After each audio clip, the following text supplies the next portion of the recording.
Hi,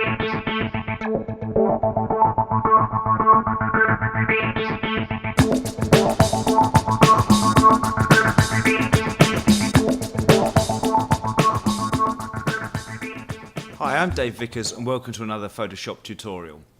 What I want to do in this tutorial is show you 3 of my favourite ways of converting a colour image into a black and white image.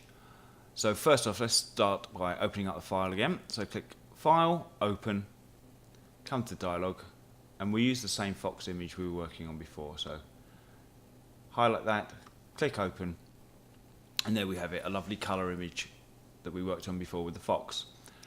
The first thing I normally do before I make any adjustments to an image is to duplicate the layer. If you look over here in the layers palette, it's there as the background, that's your fox image. Now, first option here is if you right click on the highlighted area, second option down there is duplicate layer. If you click that, say duplicate as background, you can rename the layer, click OK. That will then give you a duplicate of that layer. Let's get rid of that one. Second way of doing it is coming up here to the top of the page where it says layer. Click there. Second option down again is duplicate layer.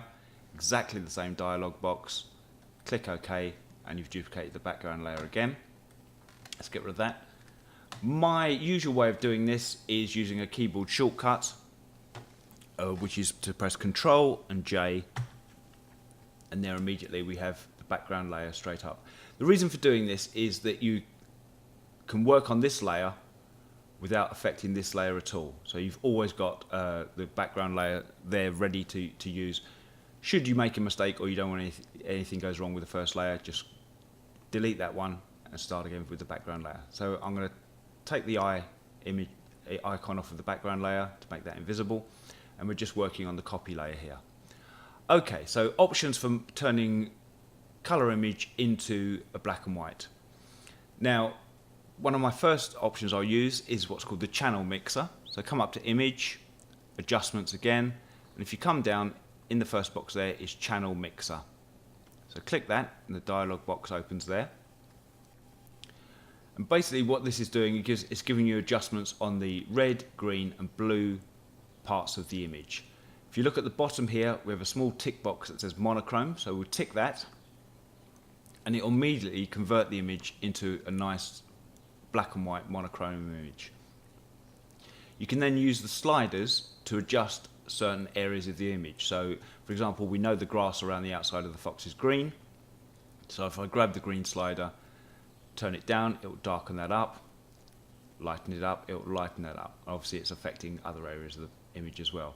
One of the keys to the channel mixer here is to make sure that all 3 of these numbers together add up to 100%, and you've got a total at the bottom here to see where you're going. So let's lighten up the grass slightly there. We're at 104% there, so if we bring the reds down a touch, that need to be 36, so let's make that 36. And that's quite a nice black and white, it's fairly contrasty, you've got nice detail in all of the areas, and the total there is 100%. Click OK, there you've got a nice black and white from the colour image that you had before. Okay, I'm going to delete that layer now. So click and drag that down to the bottom to the little dustbin icon there, and that will delete that layer. Let's make another copy, so Control and J. Okay, the next one we'll use here is in the Adjustments palette up here. I think this has been available since Photoshop CS5. I think it's in Elements and Lightroom as well. But you have this black and white adjustment layer, so we'll click that. It actually does add a separate layer already over the top, so you can take that out and still have the color layer. So immediately turn it into a nice black and white, and you can see, like the channel mixer here, we've got options to adjust the colors, only we've got a wider range now. We've got reds, yellows, greens, cyans, blues, magentas. So again, if we adjust the greens, it'll bring the greens up and down. These numbers don't have to add up to 100%, you can really just adjust them to your taste now. So you've got a bit more control over what you're doing. So you can adjust that, darken down the red slightly in the fox there, bring the blues up. And again, very quickly, you've got a nice black and white image from your original colour. If we take the layer off, you can see where we started, and we've got a nice black and white image from there. Okay, let's lose that adjustment layer again, drag it down to the dustbin icon, and that's deleted that layer.